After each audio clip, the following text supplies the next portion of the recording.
So hey guys, welcome back to our channel. तो guys, आज हम करने वाले हैं क्लास 12 का बहुत ही मजेदार चैप्टर और बहुत ही ज्यादा इंपॉर्टेंट चैप्टर, जो कि हमारा है कैश फ्लो स्टेटमेंट।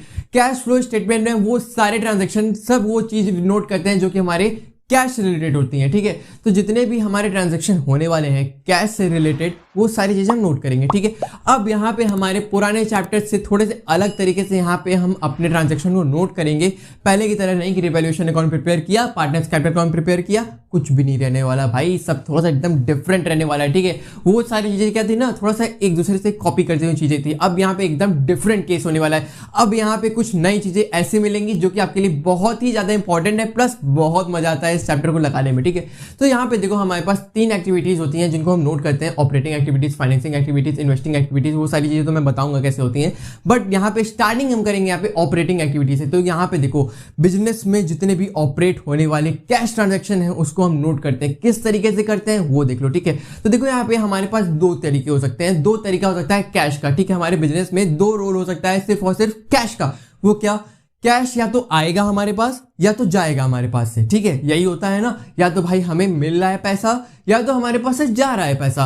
अब इसमें ऑपरेटिंग एक्टिविटीज में किस तरीके से हम नोट करते हैं, वो कौन कौन सी चीजें होती हैं ना, वो जान लो। तो सबसे पहला हमारा ऑपरेटिंग एक्टिविटी होता ही है, तो उसको पहले देखो यहाँ पे 2 मैंने एक इधर ना चार्ट बना दिए हैं कि कैश आउटफ्लो हो रहा है तो कैसे हो रहा है, कैश इनफ्लो हो रहा है तो किस वजह से हो रहा है। तो ये सारी चीजें आप एकदम डिटेल में देखना, और वीडियो अच्छी लगी तो जरूर से लाइक करना और अपने फ्रेंड्स के साथ शेयर कर देना, और भाई प्लीज सब्सक्राइब किए बिना मत जाना। ठीक, तो देखो यहाँ पे कैश इनफ्लो होना। कैश इनफ्लो होना मतलब कि हमारे पास पैसे भाई आ रहे हैं। पैसे किस रीजन से आ रहे हैं अब वो देख लो। ठीक है, वो भी ऑपरेटिंग एक्टिविटीज में। यहाँ पे देखो, तो यहाँ पे सबसे पहला है कैश सेल। अगर आप कोई चीज सेल करते हो, ठीक है, तो उसके बदले आप पैसे, देखो पैसे लेके सेल कर रहे हो आप। यहाँ पे क्रेडिट सेल की बात नहीं हो रही, यहाँ पे सीधे बात कर रहे हो कि कैश सेल हो रही है। कैश सेल में क्या होता है कि आपको सीधे पैसे मिले, आपने सामान बेचा, आपको उसके बदले पैसे मिले, आपको पैसे मिले। कैश क्या हो रहा है? इनफ्लो हो रहा है, इनफ्लो हो रहा है, हमारे पास आ रहे हैं पैसे, तो यहाँ पे कैश सेल हो गया। देखो सेकंड है कैश रिसीव फ्रॉम डेटर या फिर बिल रिसीवेबल पे और ट्रेड रिसीवेबल। देखो ट्रेड रिसीवेबल, बिल रिसीवेबल और डेटर्स हमारे सब एक ही चीज होते हैं। कहने का मतलब सबसे हमें पैसे मिलना, पैसे इनसे हमें मिलते हैं। क्रेडिटर्स को हमें पे करना पड़ता है हमारे, इसलिए तो वो क्या होते हैं भाई, लायबिलिटी होती है ना। चलो अगला, cash receive from royalty, fees, commission. मतलब कि रॉयल्टी एक तरीके से देखो हमें पैसे मिलते हैं इनसे। ठीक है, उस पर देखो फीस, आपको किसी से फीस मिली, आप कोई चीज आपको किसी के बदले आपने उनका काम किया, उसके बदले आपको उनसे फीस मिली, कमीशन मिल गए, ऐसे समझ लो। ठीक है, उसके आपको पैसे मिल रहे हैं भाई। देखो इनफ्लो हो रहा है, इस पर फोकस ज्यादा करना है। ठीक है,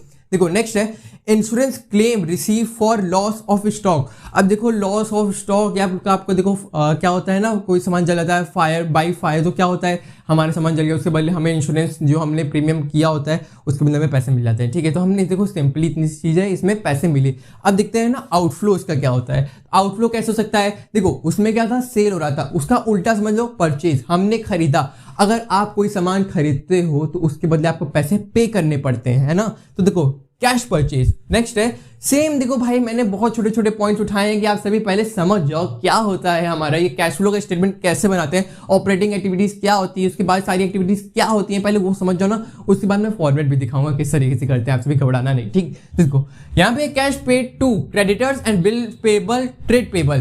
तो यहाँ पे क्रेडिटर्स को बिल्स पेबल में देखो हमने पेमेंट किया, मेन फोकस इस पे रखो कि हमने पेमेंट किया है। ठीक है, उसके बाद पेमेंट ऑफ ऑपरेटिंग एक्सपेंसेस। जैसे कि देखो ऑपरेटिंग एक्सपेंसेस मतलब देखो बिजनेस के, हमारे बिजनेस शेड्यूल में जो भी हमारे एक्सपेंसेस होते हैं, ऑपरेट किए जाते हैं, वो सारे एक्सपेंसेस कौन से होते हैं? देखो वेजेस हो गया, सैलरी हो गया, रेंट हो गया। ठीक है, किसी को वेजेस पे करना हो गया, सैलरी पे करते हो अपने एम्प्लॉय को, तो उन सारी चीज़ों को हम किस में नोट करते हैं भाई? ऑपरेटिंग एक्टिविटीज़ में। सॉरी, तो यहाँ पे देखो एक फॉर्मेट मिलेगा हमें। ठीक है, उसमें हमारे सारे एक्टिविटीज़ लिखे रहेंगे, सारे इन्वेस्टिंग का हो, फाइनेंसिंग का हो, ऑपरेटिंग का हो, सब मिला के दिया रहेगा, अलग अलग नहीं दिया रहेगा। तो हमें मेन फोकस करना है ना कि सारा का सारा हम पहचान लें। हम पहचान लेंगे ना तो हमारे लिए वहाँ पे देखो 90% काम वही हो गया, नोट करना, उसके बाद ऐड करना। वो सब तो हम भाई बचपन से सीखते हैं, एडिशन हमारे स्ट्रांग हो ही जाएगा करते करते। ठीक, चलो आगे है टैक्स पे। आप टैक्स पे किए unless identified with investing and financing activities. ठीक है, तो यहाँ पे टैक्स का भी पेमेंट करेंगे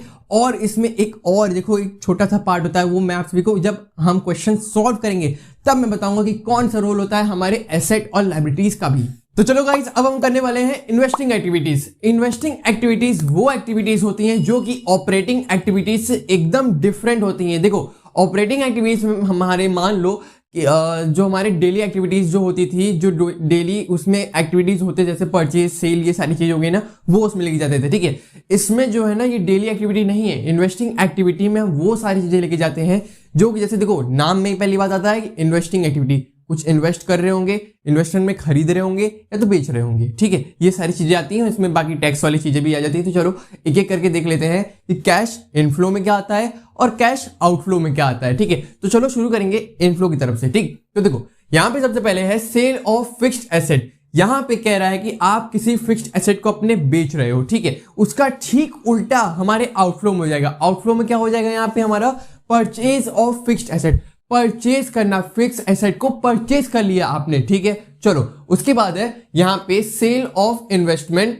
या देखो ब्रैकेट में मैंने लिख दिया non current and current other than marketable security. Marketable security को छोड़ करके जो भी आपने यहाँ पे बेचा, जो भी सेल किया आपने, कौन से इन्वेस्टमेंट को, नॉन करेंट है या फिर वो करेंट है। ठीक है, चलो सेम टू सेम ठीक उसका उल्टा, इसमें सेल किया था सिर्फ तो परचेज। देखो यहाँ पे ना इसके बाद इस इंट्रोडक्शन वीडियो को देखने के बाद आप सभी ना एक बार एक काम करना, जो पूरा फॉर्मेट ना आप सभी के बुक में दिया हुआ है उसको एक बार देख लेना। ठीक है, आपको पहली बात तो ये इंट्रोडक्शन वीडियो देखने के बाद एकदम क्लियर हो जाएगा कि कौन कौन सी चीजें हमारे इन्वेस्टिंग में या ऑपरेटिंग में या फाइनेंसिंग में जाएगी। ठीक है, उसके बाद तो हमारा रेगुलर जब क्वेश्चन हम स्टार्ट करेंगे ना तो आपको पता चलेगा किस तरीके से हम करने वाले हैं। ठीक, तो देखो यहाँ पे उसके बाद और क्या बचा, interest, dividend and rent receive.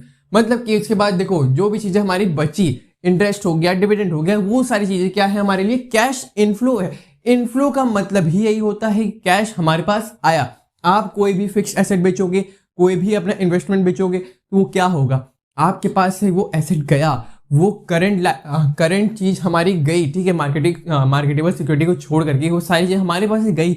मगर ये तो ध्यान दो ना, हमारे पास आ क्या रहा है, हमारे पास कैश आ रहा है, हमारे पास पैसा आ रहा है। हमारा चैप्टर ही इसी पे पूरा का पूरा देखो स्टेबल है। यहाँ पे पूरा बेस है क्या चीज, कैश। कैश हमारे पास आ रहा है, जा रहा है, बस यही हमें फोकस करना है। ठीक है, देखो उसके बाद इस तरफ क्या है, पेमेंट ऑफ टैक्स। इस तरफ हमारा पेमेंट हो रहा है टैक्स का। ठीक, यहाँ पे देखो और क्या चीज है हमारे पास, insurance claim receive for destruction of fix asset. तो यहाँ पे इंश्योरेंस क्लेम जो था हमने रिसीव किया। तो ये सारी चीजें देखो आप सभी बस फोकस करो कैश का किस तरीके से ट्रांजैक्शन हो रहा है। So the last topic but not least, अब हम करेंगे अपना फाइनेंसिंग एक्टिविटी, मतलब कि फाइनेंस रिलेटेड जितने भी एक्टिविटी होंगे अब उन सारी चीजों को हम नोट करने वाले हैं। तो यहाँ पे बेसिकली आप दो चीजों पे ज्यादा नोटिस करना। देखो भाई हमारे पास यही दो चीजें हैं ही वैसे। ठीक है, तो देखो कैश इनफ्लो और कैश आउटफ्लो में क्या क्या चीजें जाने वाली है। ठीक है, तो यहाँ पे मेनली आप देखो बैलेंस शीट में हमारी जो चीजें जाती नहीं है, हमारे देखो 11th वाले में नहीं, जो 12th का बैलेंस शीट आप अपना बनाते हो, प्रिपेयर करते हो उसमें, तो वहां पे देखो सबसे पहला हमारे पास और क्या चीजें होती है। देखो लायबिलिटी साइड वाली चीजें आप नोटिस करो, issue of shares, issue of debentures, जहां पर आपको पैसे यहाँ पे मिलते हैं। ठीक है, आपने इशू किया उसके बदले आपको पैसे मिले। ठीक है, तो यहाँ पे आप ज्यादा फोकस करना कि आपको पैसे किस तरफ मिल रहे हैं, किधर हमारे पैसे जा रहे हैं। ठीक है, जैसे इसमें क्या है, पेमेंट ऑफ लोन, आपने कोई भी लोन लिया था उसका आपने पेमेंट कर दिया, तो वो क्या हो गया, एक फाइनेंसिंग एक्टिविटी है, वो किधर जा रहा है, कैश आउटफ्लो में जा रहा है। ठीक है, आपको यहाँ पे सिर्फ और सिर्फ समझना है ना कि पेमेंट हो रहा है तो क्या हुआ, कैश आउटफ्लो, हमारे पास पैसे आ रहे हैं तो क्या हुआ, कैश इनफ्लो, हमारे पास पैसे आए गए। मेनली यहाँ पे ये छोटी छोटी चीजें फोकस कर लो, इस पे ध्यान दे दो। उसके बाद जब आप क्वेश्चन लगाओगे तो वो आसान हो जाएगा लगाने पे। ठीक है, देखो यहाँ पे हमारे पास और क्या, रिडेम्पशन ऑफ प्रेफरेंशियल। देखो भाई प्लीज मैं आप सभी से रिक्वेस्ट करता हूँ कि आपके स्कूल के जो भी टीचर्स हैं ना, उनसे एक बार आप सभी रिक्वेस्ट करना कि इस टॉपिक को प्लीज ना छोड़ें, क्योंकि ये टॉपिक ऐसा है ना कि आप कोई भी आगे अपना कॉम्पिटिशन लेवल के लिए आप कोई भी तैयारी करते हो तो वहां पे आपको पक्का देखने को मिलता है यार। और यहाँ पे स्कूलों में पढ़ाया नहीं जाता तो आपके लिए क्या होता है ना, यहाँ पे डिफिकल्टीज आती हैं कि आपको जब पता ही नहीं कि रिडेम्पशन ऑफ प्रेफरेंशियल होता क्या है, तो वहां पे आप कैसे कर लोगे ना। एक बार फोकस करना इस पर भी, अपने आप टीचर से कहना कि ये टॉपिक जरूर से पढ़ाएं। ठीक, देखो उसके बाद क्या है, रिडेम्पशन ऑफ डिबेंचर, ठीक है। बेसिकली ये सारी चीज़ें क्या होती है ना, जर्नल एंट्री पे होती है, ठीक है। मेरे पास भी बहुत सारी चीज़ें हैं, मेरे पास नोट्स हैं, वो मैं आप सभी को बहुत जल्दी कोशिश करूँगा प्रोवाइड करने की। ये जो है एग्जाम में तो आपके नहीं आते हैं भले ही, बट ये ना इंपॉर्टेंट होता है, ठीक है, कि आपको किस तरीके से रिडेम्पशन ऑफ प्रेफरेंस क्या होता है, डिबेंचर का क्या होता है, जर्नल एंट्री किस तरीके से करते हैं, ये सारी चीज़ें पता होनी चाहिए, ठीक। फिर देखो यहाँ पे है डिक्रीज इन बैंक बैलेंस, आपके बैंक बैलेंस में पैसे गए कि आए, डिक्रीज हुआ, इधर इंक्रीज हुआ, क्या हो रहा है यहाँ पे आपको देखो फोकस इसी पे करना है। यहाँ पे देखो पैसे आ रहे हैं तो इंक्रीज होगा, पैसे जा रहे हैं तो बैंक बैलेंस पे डिक्रीज होगा। ओडी मतलब ओवरड्राफ्ट और कैश क्रेडिट मैंने लिख दिया था, ठीक है। उसके बाद देखो इधर क्या है, इशू ऑफ बॉन्ड, बॉन्ड को भी इशू किया, तो भाई ऐसी चीजें जिससे हमें पैसे मिलेंगे वो सारी चीजें फाइनेंसिंग एक्टिविटीज किधर चली गई, हमारे कैश इनफ्लो में, ठीक है। तो ये जितनी चीजें थी, जितनी भी मैंने देखो पहले ऑपरेटिंग का बनाया, फाइनेंसिंग का, सॉरी इन्वेस्टिंग का, फिर फाइनेंसिंग का, तीनों आपको बताया जो ना, वो सभी टॉपिक को आप नोट कर लेना, इनफ्लो में क्या गया, आउटफ्लो में क्या गया। उसके बाद आप क्वेश्चन लगाने आना तो बहुत मजा आएगा, बहुत इजीली हम लगा लेंगे, ठीक है। और गाइस ये वीडियो बनाने थोड़ा सा टाइम जरूर लग गया, क्योंकि मैं क्या आपको बताऊं, इस टाइम ना इतना, एक तो देखो इतना नॉइज हो जाता था, मैं शूट करना बहुत ज़्यादा ही इम्पॉसिबल सा फील होता था, इसलिए कुछ टाइम लग गया। अब मैं ज़्यादातर कोशिश यही करूँगा कि वीडियो आती रहे। बाकी हमारे चैनल को सब्सक्राइब करके जरूर से रखना, और वीडियो अच्छी लगी वाली इन्फॉर्मेशन वाली लगी हो तो प्लीज़ इस चैनल को सब्सक्राइब कर लेना, अपने फ्रेंड्स से शेयर कर देना कि उनका भी फायदा हो।